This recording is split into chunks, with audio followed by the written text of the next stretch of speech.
Hey there gang, time for another comic book unboxing video, and I have here this short box of comics. It's actually, we've talked about this before in past videos. Not all short boxes are created equal. Some are short, some are long. This is kind of a long short box. It's a lort, it's a schlong. No, that's not good. Anyway, whatever it is, if you like comic books, stick around. We're gonna have some fun.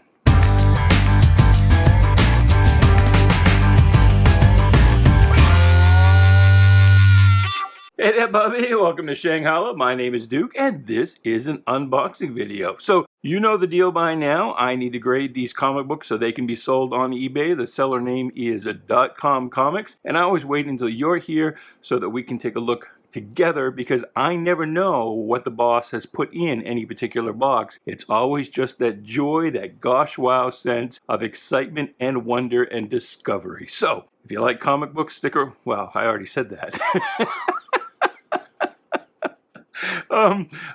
Usually at this point, what I actually say is please like, share, subscribe, comment, do all the groovy things.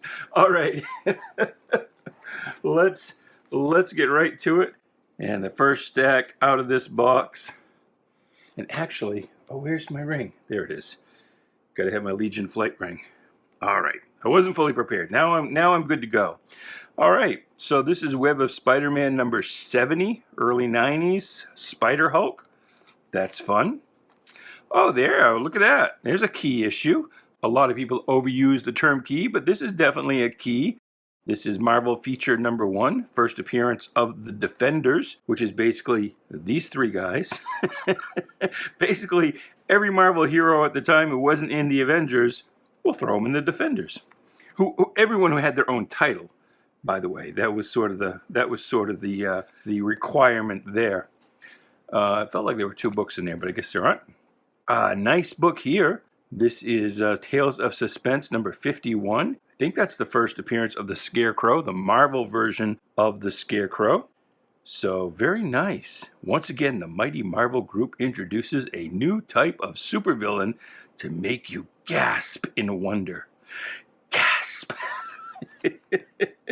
And see here, already they're calling it the Marvel Age of Comics. So there you go. Let's see, X-Men number 99. Quite early in the run of the all-new, all-different team. There's number 97. 96, so that's just the 94, 95, 96 plus the giant size. That's just the 4th appearance of Nightcrawler, Storm, Colossus. And I think only like the 5th full appearance of Wolverine. Oh, this is interesting.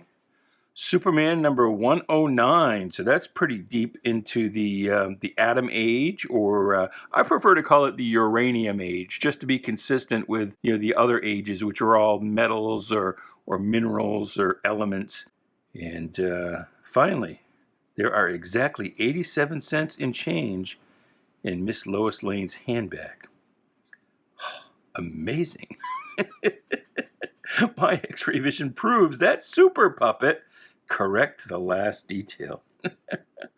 Well, there's a new take on Do You Like Pink? Supergirl number 1. She had been in Adventure Comics, but they graduated her to her own title. It didn't actually last that long before it got merged with Lois Lane and Jimmy Olsen in the Superman family. Marvel Team Up 65, first U.S. appearance of Captain Britain. Marvel Team Up number 1, very nice. Spider-Man and the Human Torch. And now, the Sandman. Quite nice, quite nice. Oh, and look at that, so nice. We bought 2 of them. Now, I don't know if this is culled from a couple of different collections that came in at roughly the same time, or if this particular collection actually had 2 of these. Don't know. Don't know. Green Lantern, Green Arrow, number 89, from the classic Denny O'Neil, Neil Adams run. Somebody's only got $3 on that. I don't know if there's something wrong with this. Somebody didn't know what they had. If this book was put in a bag that was originally intended for something else, no telling, but I bet that goes for more than $3. Here's an Atom Age Detective Comics, number 321. Nice phallic imagery there on the cover. With the terrible trio. During this era, when Batman was mostly facing either just regular gangsters or bug-eyed aliens, the terrible trio was about the closest thing that the dynamic duo came to genuine supervillains. And basically it's just three gangsters in animal masks, but there you are. Here is Batman facing off against Catman. I don't think that's the first appearance of the DC Catman. I'd have to look it up. That's Detective number 325. And of course, Catman looks exactly like the old Holyoke superhero Catman. There was a superhero, and his sidekick was Kitten. Catman and Kitten. Here is Detective Comics number 331 with the elongated man in his original purple costume. And here's jumping forward a bit, number 423, early 70s. It's probably around 72 or 3 or 4. Probably closer to 3 or 4. There's number 428. Very nice. All right, next stack. Next stack on the attack. Flash number 141. A little rough here on the spine. That could probably go in a lot. If I've got a few low-grade flashes, I might kick them to a lot, a multi-book lot, rather than trying to sell it as a single. This one's a little better. 143. Flash and Green Lantern crossed over with each other quite a bit during this period. Go-Go Checks. Love the Go-Go Checks. Flash number 161. A little meta self-referential bit here. A comic mag first, an entirely different story based on last issue's sensational cover. Huh. Interesting. Weird thing to do. And here is another Atom Age book, or Uranium Age book. Superman's $1 billion debt. Superman number 114. Classic Wayne Boring pose here. Superman number 168. And that's some classic Kurt Swan, George Klein Superman. Star-Spangled War Stories with the dinosaur giving the devil horns. Yeah! Rock on, brother! And this is The War That Time Forgot. Soldiers versus dinosaurs. You gotta love that. Here's some more of it. Number 117. Baby Dino, the monster who saves GIs. And it's not even, well, I guess a pterodactyl is a dino, but you will probably, oh, maybe that's, no, though. This is definitely the one who's going to save them. Baby Terry? I don't know. Number 120. That's pretty cool. Pretty cool. 123. Definitely could go for a Soldiers versus Dinosaurs book today. Strange Adventures. Here's the man with the head of Saturn. That's a bad acid trip. What is that? Number 156. Now, the good thing about this issue, the really great thing, is it's got an Atomic Knight story. They did not appear in every issue. They tended to skip around a bit, but anytime you got an Atomic Knight story with art by Murphy Anderson, that was a treat. Here is Dead Man, starring in Strange Adventures, number 213. I think this is a Neil Adams interior as well as the cover. Captain Marvel, number 23. What do you think of that? Megaton is here. Are there 2 books in here? Nope, I guess not. Here's number 30. And Batman with the Batman creature. You got to wonder how soon after... Well, no, actually, the original King Kong movie was much earlier than this. Maybe it had started playing in reruns on television at this time. I don't know. Very strange. Very strange. Here we're moving into the Julius Schwartz era. but still kind of campy, kind of weird, kind of goofy. This one is not in very good shape. Brave and the Bold, starring Task Force X, the original Suicide Squad. And, yeah. Astonishing Tales #1, featuring Kazar and Dr. Doom. That's very nice. Keep on trucking. Keep on trucking. Brainiacs, Super Revenge, Action Comics #280. That's nice. Here's Action Comics #281. 10-cent covers on these, so these are quite early Silver Age. Here, those definitely not Bronze Age, excuse me, Uranium Age. Or Atom Age. Again, I'll leave it to you, but I call it the Uranium Age, except when I forget and say Atom Age. This is Action 226. So I'm not going to open it up, but this probably has got, it could have Congo Bill or Tommy Tomorrow in the backup spots. There's probably 3 stories in that book. The Superman Satellite. Again, nice phallic imagery. Oh no! Super Jimmy. You always have to be aware of Super Jimmy. Action 253. And actually, didn't Supergirl make her debut in 252? So this would be extra, a new Supergirl adventure. This would be just the second appearance of Supergirl.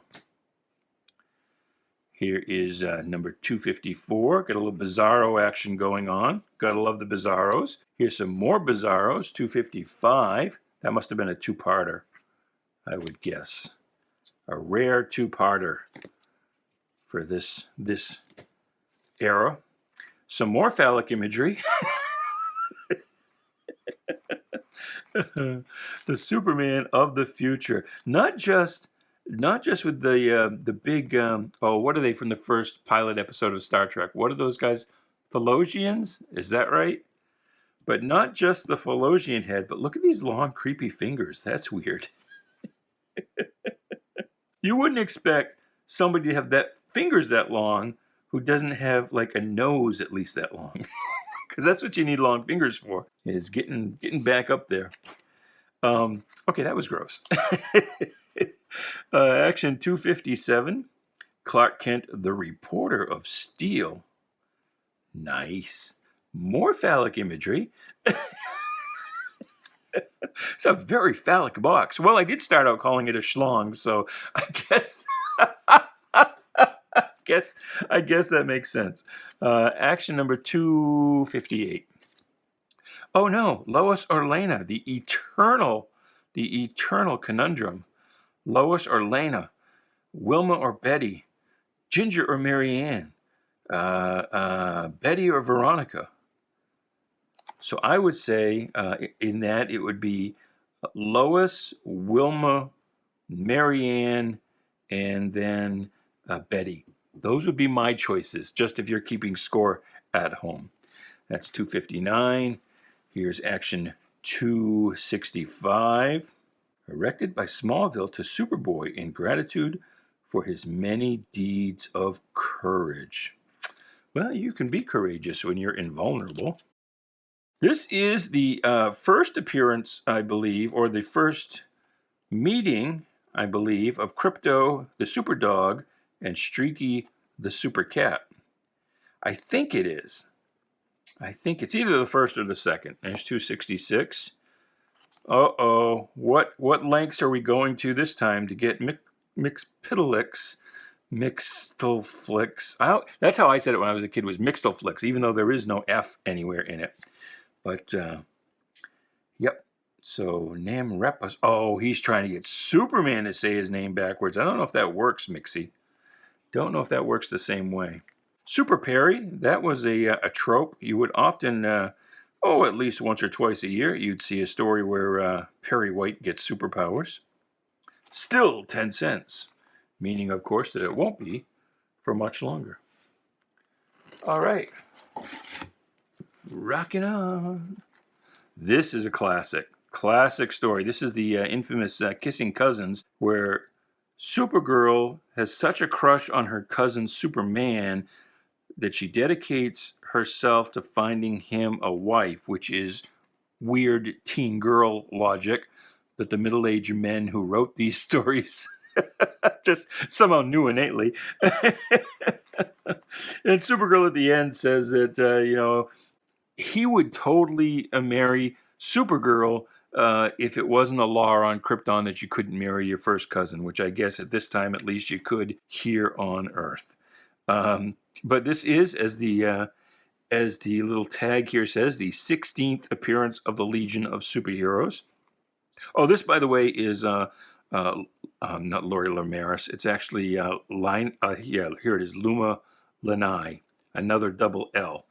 That's the Superwoman of what's her? No, I was going to say Starro. I think it is Starro. This predates Starro the Conqueror. I think her planet is called Starro with one R, maybe. But anyway, they fall in love, but she can't come back to Earth. Which, of course, I mean, they would not commute. They're going to get married. She's moving to his farm, but she was alert. She was from a blue sun planet and was allergic to yellow sun rays or something like that. I forget what it was, but it was a great tragedy. Superman dropped Lois in a hot second, but then just didn't work out. So he had to go crawling back to Lois. But the big thing about the story in this issue is that it is a Legion appearance, but it's an early appearance of the adult Legion of Superheroes. And one of the chicks that Supergirl tries to fix Superman up with is Saturn Woman. And they're at a Christmas party, so they still celebrate Christmas in the, at this point, 30th century, not the 31st. You might have thought they celebrated Clordney Festival, and of course they do. And props to you if you know what Clordney is. But no, they were. There was a adult Legion Christmas party that Superman went to. Totally Silver Age, and so there was mistletoe. And Superman went to kiss Saturn Woman under the mistletoe, and Lightning Man stepped in to say, "Hey, buddy, that's my wife." And Superman, "That's no lady, that's my wife." And so Superman, who apparently had not seen his Legion companions in some time, didn't realize that they were married. So, long story short, because that's what we do here, is schlong. We schlong. This was the issue that revealed that eventually Lightning Lad and Saturn Woman, or Lightning Lad and Saturn Girl, would get married. As in fact, they did. So there you go. All right. Action Comics 295. Something in my memory trips off that's also got a Legion connection in it somewhere. This is 284, The Babe of Steel. This is another trope of the time. Just as Perry White would semi-annually get superpowers, Superman would, at least a couple times a year, get turned into a baby. But this one, it's either the main story or the backup, I forget which, has a, I think it's a Mon-El cameo. And I think there might be a Brainiac 5 cameo in the Supergirl story. So anyway, that's important if you are a Legion fan. Amazing Adventures number 12, featuring the Beast, still gray at this time, as he would be. I've told you before, the Beast is not blue. There is number 13, number 14, still gray. Next one maybe? Yep, here they kind of make them blue. And that's just a coloring convention because the gray would wash out on the newsprint inside and he would just end up looking like mud. The Griffin is cool. I first encountered the Griffin in the Champions. Here's Juggernaut. Juggernaut's cool as well. Looks like he's got kind of a mustache here, but I don't think he does. That's number 16. Here's number 17 with the origin of the Beast. What origin? He's a mutant. Wasn't he born that way? That's a pretty quick and easy origin. The Atom number 9. That's nice. Very nice. The one and only comic book appearance of Marvel's Legion of Monsters with a different lineup than they would have in the Marvel magazines. In the magazines, it would be Dracula and what did they call the creature from the Black Lagoon? They didn't call it that. They called it, Manphibian is what they called it. But here in the comics, it was Ghost Rider, Mobius, Man-Thing, and Werewolf by Night. Here's Iron Man number 54. It's another kind of common trope. Iron Man versus Submariner. Fantastic Four number 37. Very nice. Number 42. Also quite nice. Adventures into Fear. The actual indicia title is just Fear, because that was the title it initially started as. It was initially, I believe, a reprinting like 1950s horror stories from what eventually became Marvel. But that didn't work out, and then it became a showcase for Man-Thing. Here's Flash. There's another Flash Green Lantern crossover. Frankenstein monster, or the Monster of Frankenstein. This changed around, I don't know, issue 7, 8, 9, somewhere in there. It went from the Monster of Frankenstein to the Frankenstein monster. But it was still pretty cool either way. And these issues are highly sought after today. These go for decent money. So there's number 1. And it's Mike Ploog. I like Mike Ploog art.